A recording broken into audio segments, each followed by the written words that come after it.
Yemen மீது America மற்றும் இங்கிலாந்து தாக்குதல் நடத்தியிருப்பதாக அண்மை தகவல் கிடைத்திருக்கிறது. ஏமன் நாட்டின் சனா சர்வதேச விமான நிலையம் மீது இங்கிலாந்து மற்றும் அமெரிக்கா வான்வழி தாக்குதலில் ஈடுபட்டிருப்பதாக தகவல் கிடைத்திருக்கிறது. போர் விமானங்கள் மூலமாக ஏமனில் உள்ள நகரங்கள் மீதும் இங்கிலாந்து மற்றும் அமெரிக்கா தாக்குதலை தொடங்கியிருப்பதாக தகவல் கிடைத்திருக்கிறது. விவரங்களோடு செய்தியாளர் பாலவெற்றுவேல் இணைந்திருக்கிறார்.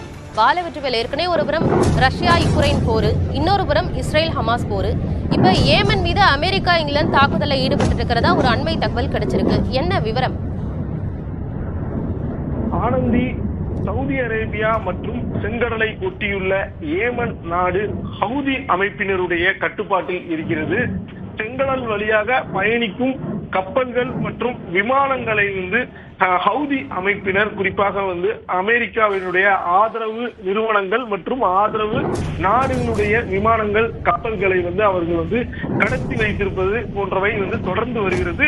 குறிப்பாக இஸ்ரேல் ஹமாஸ் போர் தொடங்கிய நாளில் இருந்தே இஸ்ரேல் மீது தொடர்ச்சியாக ஹவுதி அமைப்பினர் ட்ரோன் தாக்குதலை நடத்தி வருகிறார்கள்.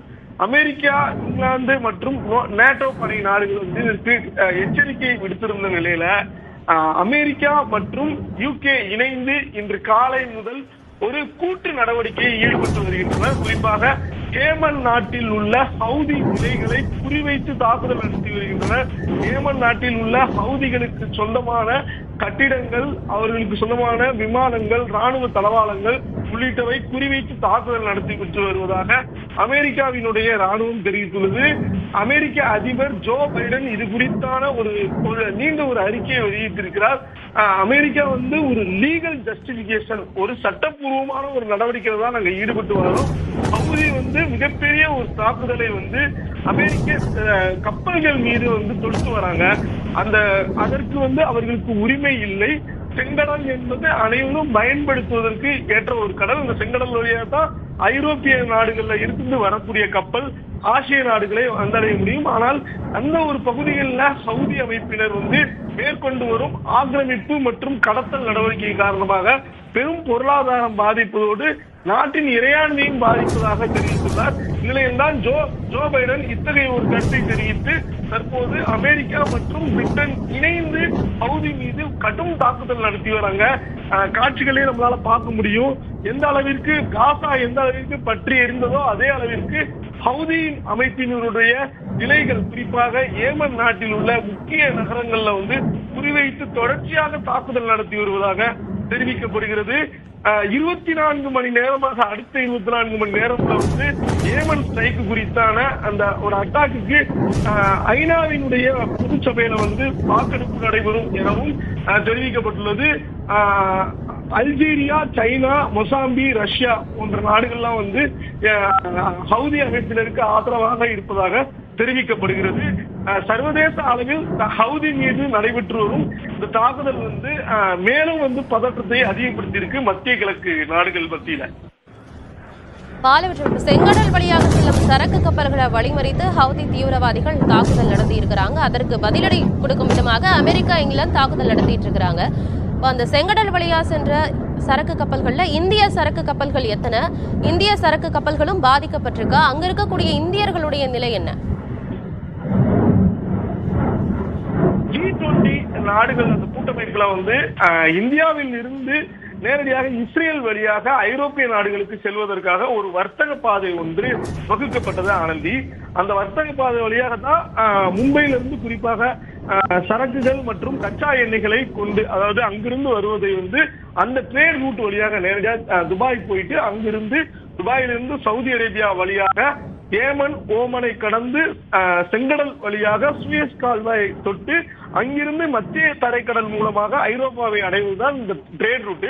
இந்த ட்ரேட் ரூட்டுக்கு போற அனைத்து கப்பல்களையுமே குறிப்பாக மேற்குலக நாடுகளுக்கு சொந்தமான கப்பல்கள் மீது தொடர்ச்சியாக ஹவுதி அமைப்பினர் தாக்குதல் நடத்தி வராங்க. இந்திய கப்பல்கள் மீதும் தொடர்ச்சியான தாக்குதல் நடத்தப்பட்டு வந்தது. குறிப்பாக நம்ம ஒரு வாரத்துக்கு முன்னாடி பார்ப்போம், ஐஎன்எஸ் சென்னையை கூட அவங்க, அதாவது சோமாலியா நாட்டை சேர்ந்த கடற்படையினர் கடத்தி வச்சிருந்தாங்க. ஆனா சோமாலியாவில் உள்ள கடற்கொள்ளையர்களுக்கு மறைமுகமாக ஹவுதி அமைப்பினர் ஆதரவு தெரிவித்து வருவதாக குற்றச்சாட்டு எழுந்துள்ளது. அங்கு செல்லும் கப்பல்கள் மற்றும் படகுகள் போன்றவற்றிற்கு ஒரு பாதுகாப்பு இல்லாத ஒரு சூழலை வந்து ஹவுதி அமைப்பினர் வந்து மேற்கொண்டு வராங்க. அவங்க பண்றது எல்லாமே சட்டத்திற்கு புறம்பானதாகவும் வெளியுறவு கொள்கையை வந்து மறுக்கக்கூடிய ஒரு விஷயமாகவும் இருக்கிறது. மேலும் ஹவுதி என்பது ஒரு அங்கீகரிக்கப்பட்ட ஒரு அமைப்பும் கிடையாது, அவர்களுக்கும் ஒரு சட்டத்திட்டம் நடைமுறை எதுவும் கிடையாது. இந்நிலையில தான் வந்து ஒரு முக்கியமான ஒரு வணிக பாதையில வந்து ஏமன் நாடு அமைஞ்சிருக்குது. எனவே செங்கடல் வழியாக செல்லக்கூடிய இந்த வணிக போக்குவரத்திற்கு மிகப்பெரிய ஒரு அச்சுறுத்தலை ஏற்படுத்தி வரும் ஹவுதி அமைப்பினர் மீது தற்போது கடும் தாக்குதல் நடத்தி வருவதாக சர்வதேச ஊடகங்கள் வந்து செய்தி வெளியிட்டிருக்காங்க. கடந்த 14 மணி நேரம் குறிப்பாக வந்து ஏமன் நாட்டினுடைய தலைநகரான சானா மற்றும் சாடா, தாமர் போன்ற நகரங்கள் மீது சரமாரி தாக்குதல் நடத்தப்பட்டு வருவதாகவும் அமெரிக்க மற்றும் இங்கிலாந்தினுடைய கூட்டுப்படைகள் குறிப்பாக நீர்மூழ்கி கப்பல் விமானங்கள், போர் விமானங்கள் மூலமாக தாக்குதலில் ஈடுபட்டு வருவதாகவும் ஹமாஸின் சவுதியினுடைய முக்கியமான தலைவர்களை குறிவைத்து தாக்குதல் நடத்துவதாகவும் கூறப்பட்டுள்ளது. இந்த அமெரிக்கா மற்றும் இங்கிலாந்தினுடைய கூட்டு முயற்சியில வந்து ஆஸ்திரேலியா, பஹ்ரைன், கனடா, நெதர்லாந்து போன்றவையும் வந்து ஆதரவு தெரிவித்துள்ளதாக கூறப்படுகிறது. மேலும் மேற்குலகை சேர்ந்த பல நாடுகளும் ஹவுதி அமைப்பினர் மீதான இந்த தாக்குதலுக்கு வரவேற்பு தெரிவித்திருக்காங்க. அது ஒரு பக்கம் நடந்தாலும் மற்றொரு புறம் ஹவுதியினுடைய மிகப்பெரிய ஒரு பலமாக ஹவுதிக்கு யார் வந்து ரொம்ப சப்போர்ட் பண்றாங்க அப்படின்னா ஈரான் சப்போர்ட் பண்றாங்க. ஈரான், சீனா போன்ற நாடுகள் வந்து இந்த சம்பவத்திற்கு கடும் கண்டனம் தெரிவித்திருக்கிறாங்க. ஐநாவினுடைய பாதுகாப்பு கவுன்சிலில் இது தொடர்பான வாக்கெடுப்பை கொண்டு வரவும் திட்டமிட்டிருக்காங்க. ஆனந்தி,